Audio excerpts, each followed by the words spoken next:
Welcome to Digital Marketing for Contractors, a podcast for home improvement contractors to help you crush your lead goals and take your business to the next level.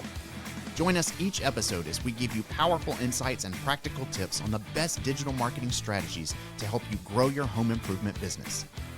Let's get started.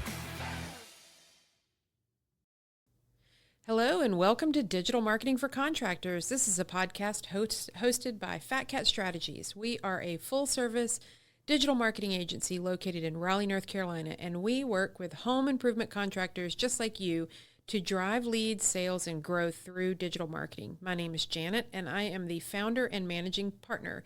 Today, I have Jack with me. Say hey, Jack. How we doing, everyone? My name is Jack Ankoviak. I'm the PPC specialist here at Fat Cat Strategies. What are we talking about today, Janet? Well, we're talking about sort of a cautionary tale, and this is something that we've actually experienced with some of our clients before. I don't know if our listeners know this, but there are some pretty detailed policies when it comes to the online advertising platforms that we all know and love. And today we're going to talk a lot about Google Ads. So those are the paid search ads, not your organic SEO search result, but the paid ads that either show up at the top of the page or the top of your phone when you search on something. That is an ad platform that has a whole list of terms and conditions. And if you are let's say you're a siding contractor and you're running some ads to appeal to local homeowners so you can go on some siding appointments, when you run ads on that platform, you are the advertiser and you have to play by their rules. Now, what we have come to learn and experience and we've done it just by being in the industry, is that if you violate enough of the rules, Google can not only pause your ads, but if it's an egregious enough violation, you can be barred from advertising at all. And if it's bad enough, Google can say, hey, company, not only are we not going to let you run your ads right now, we're never going to let you advertise with us again. So this is a cautionary tale. I just wanted to, touch on some of these topics because I don't think a lot of contractors are aware of this. So Jack, why don't you walk us through some of the high level bullet points of what an advertiser could do that would be in violation of Google's policies that would get their ad account turned off? Yeah, so just to summarize some of the main reasons before we dive into the specifics on each, the most common reasons that an ad account will be suspended are for creating multiple different ad accounts for the same company, same website. And I'm going to circle back on that one once you go through your list. Misleading or deceptive content within the ads, otherwise known as cloaking, violation of ad policies, circumventing systems, unacceptable business practices, phishing and malware, billing and payment issues, violations of user safety and privacy, advertising restricted products and services, misuse of the ad network, and then also content violations. So that list probably sounds like we're reading from some sort of legal document. So let's kind of break down just a few of those examples that are maybe the most likely things that our listeners might accidentally do. And the very first one that you mentioned is multiple ad accounts. And this is something that we have 100% run into. We have not done it for our clients. What we've done is we've encountered a client that came to us after their ad account was shut down and they were kind of freaking out. It was a company that was a high volume home improvement, installing multiple different products, really successful company, doing great, and was generating a really significant portion of their monthly leads that they needed. They were generating them from their Google ad account. So when that got shut down, the faucet got turned off. Their sales reps were sitting idle. They were not running appointments. They were not selling jobs, and they were not installing stuff. So let's break down what happened with why that ad account got shut down. The short version of this story is I think it was an owner who thought they were doing the best for their company. And I totally get it. What this owner did was they were already working with one agency, and then they went out and hired another agency without telling the first agency. And I can kind of see the logic in that. You feel like, if one of something is good, then two of something is better. And I know a lot of our listeners will have multiple lead sources. Like you might work with multiple lead aggregators. You might buy leads from Quinn Street or Modernize and Home Advisor. So it kind of stands to reason. If you're buying leads from multiple lead aggregators, why wouldn't you have two different agencies running two different ad accounts to kind of maximize your opportunity to show up on Google? Well, that's what they did.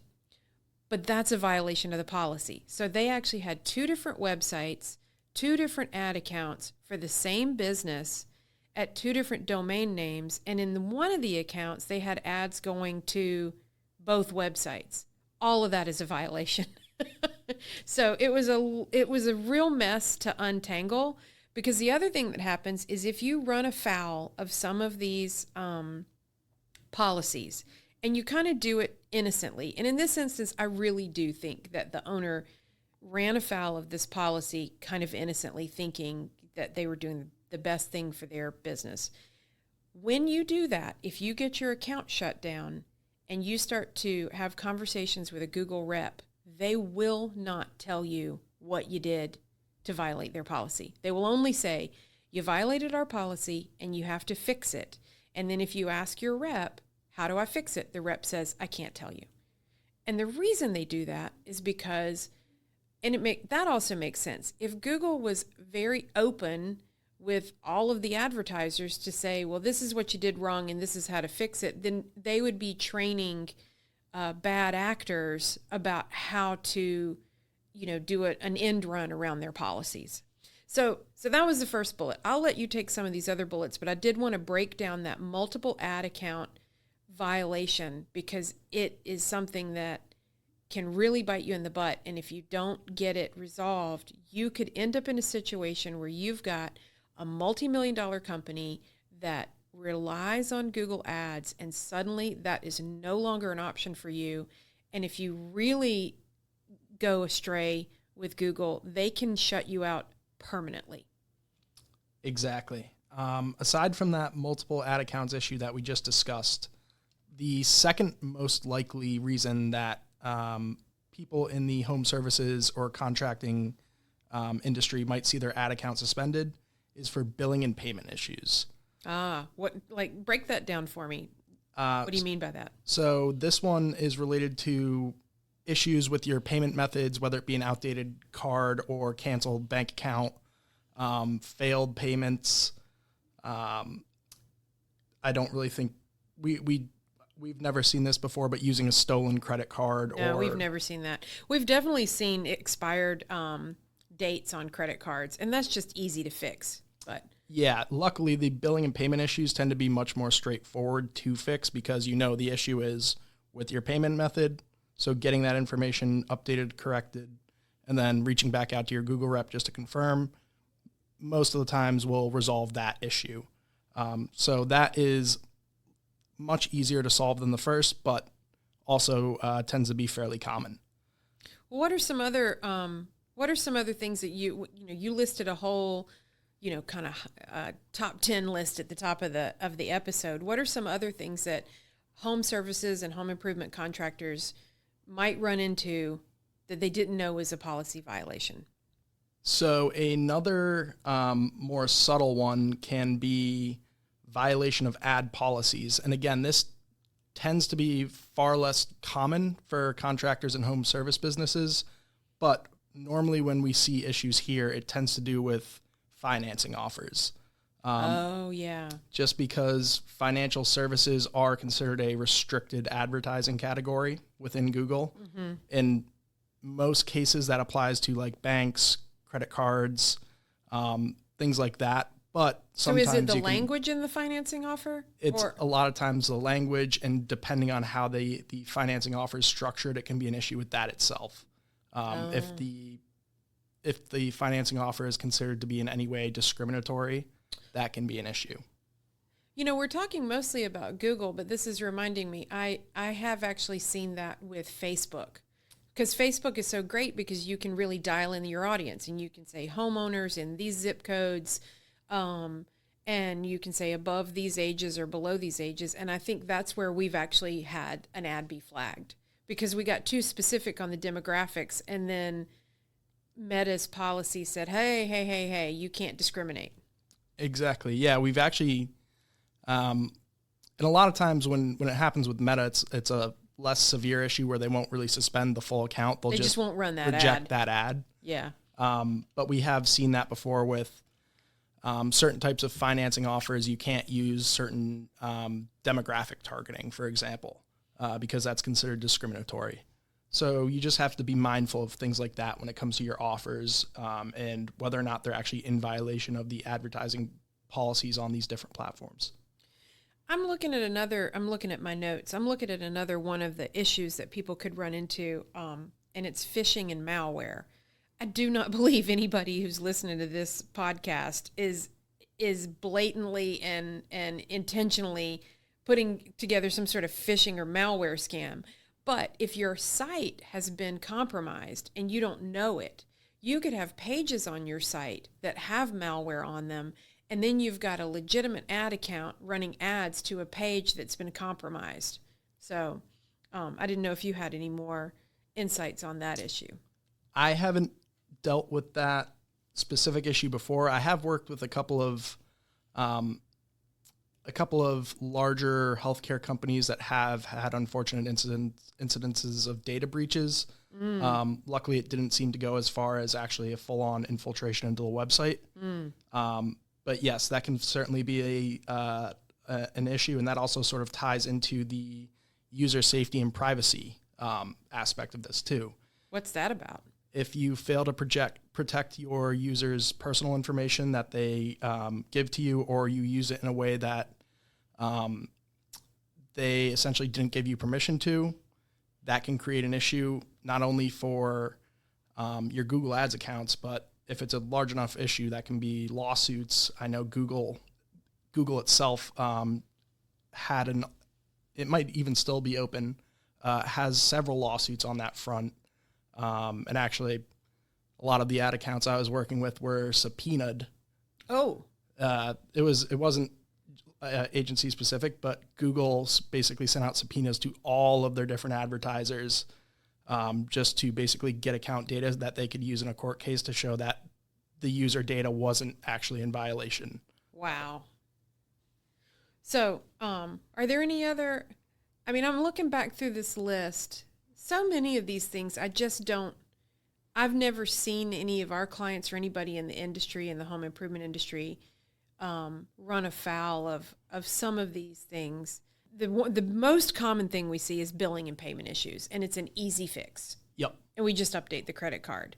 We have actually seen the multiple ad account issue where the ad accounts were shut down and the advertiser was threatened with never being able to advertise on Google again. We have seen that. Some of these other things, like, we've read about them, but I haven't personally encountered them. But it's worth just letting people know, hey, you're advertising on a platform that has rules and regulations, and if you violate them, you're going to get your account shut down.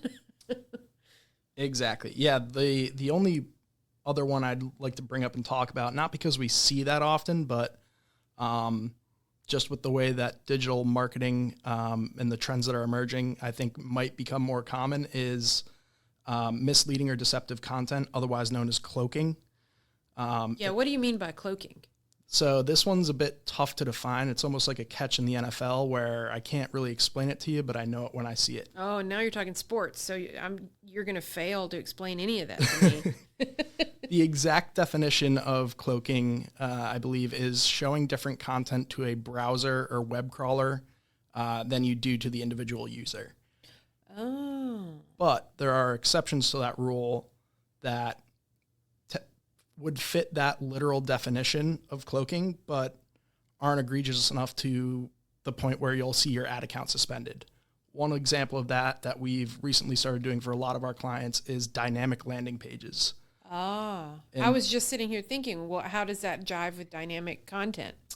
So we haven't seen the main way we currently use dynamic landing pages is we essentially pass user location data from Google Ads through to the landing page and use that to update content on the landing page. So rather than a generic headline, like we're sitting in Raleigh, North Carolina. Yep. Are you looking for a car wash in Raleigh, North Carolina?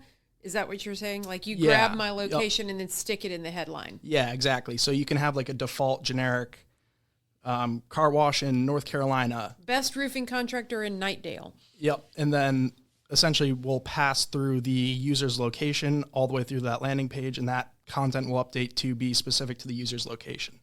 So that's how we use it, which, again, technically by that definition of showing different content to... Yeah, I wonder, would a bot look at that and say, we're cloaking? I doubt it, but...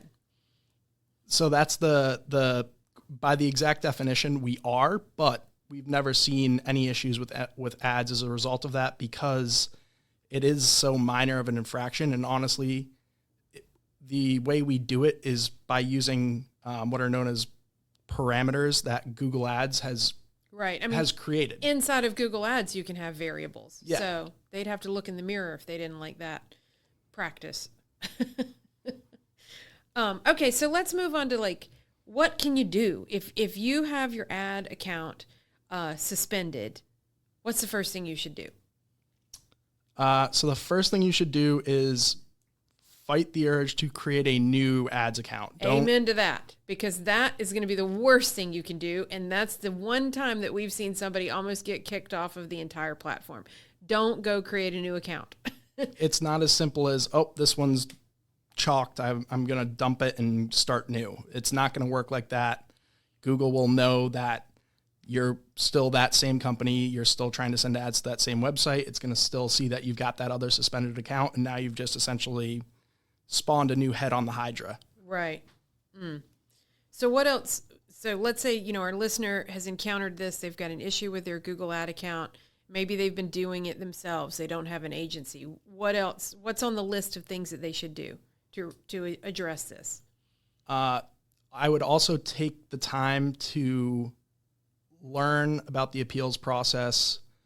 Make sure that you are resolving all of your transgressions and putting together a solid appeal rather than treating it like normal customer service, because Google is not normal customer service where you're going to reach out and expect the representative to really work with you and help you. That's Good just luck not the trying case. to call Google. Yeah. You will not. You will be unlikely to succeed if you try to call anybody. That is just not the case with Google, unfortunately. You can call and get through to ads, but most of those people that you will talk to are ads salespeople and not actually people who can help you with a support request and run it up the flagpole. So how are people supposed to communicate with Google? So Google has a support site, a support channel where you are directed to an online web form. You select what specific issue you're appealing. It will show you some help articles, like a normal help section, and then you basically collect different documentation, explain what happened, what steps you've taken to resolve it, and then basically submit it to Google for a review. And that correspondence all happens over email. So this can take, on a good day, you can expect to hear back within a week. I've personally had scenarios where it's taken up to a month to hear back. At the top of the episode, when I was talking about the client that we helped them get back on Google, their previous agency had worked on this issue. I'm trying to remember. It was at least 3 months, and it might have been like 5 or 6 that they were unable to, run ads on their most successful channel. And then when we got involved, it probably took us another 4 or 5 weeks to get it resolved. And especially when it's a more nuanced issue, like having multiple different ad accounts open, it can take 6 months, a year, because it's not like when you submit that support request, you've got a dedicated account person working on that request. Essentially, you're going to be submitting that request. It's going to go through to essentially a pool of different support professionals. It's almost like a support ticket. Yeah. They're going to look at your request, look at why it was suspended, see if you've checked the boxes to justify them unsuspending your account, And if you don't, they're going to say, oh, sorry, still suspended. You're still in violation of this policy. And they'll tell you the policy, but they won't tell you what specifically is in violation or how to fix it. No. So that's what's so maddening about it. It's a guessing game. And if you don't have that appeal pretty ironclad the first time through, it's just going to get kicked back to the start. So you're just going to be submitting a request again once that's closed out, after you try and look to see why it still is suspended, what you still need to fix. You're basically kicked back to square one. Okay, so I think we've covered this topic pretty well. I don't think it's something that our listeners are going to, hopefully they never encounter, but should you have an issue, we've given you some high-level bullet points. We're also going to have a guide on our website. You can go to fatcatstrategies.com and go to our resources section and download our comprehensive guide on avoiding Google ad issues and suspensions. And if you would like to reach out to us to get some insight on how we can help you advertise on Google, we'd love to hear from you. This has been another episode of Digital Marketing for Contractors with Fat Cat Strategies. Thank you for listening. Digital Marketing for Contractors is created by Fat Cat Strategies. For more information, visit fatcatstrategies.com.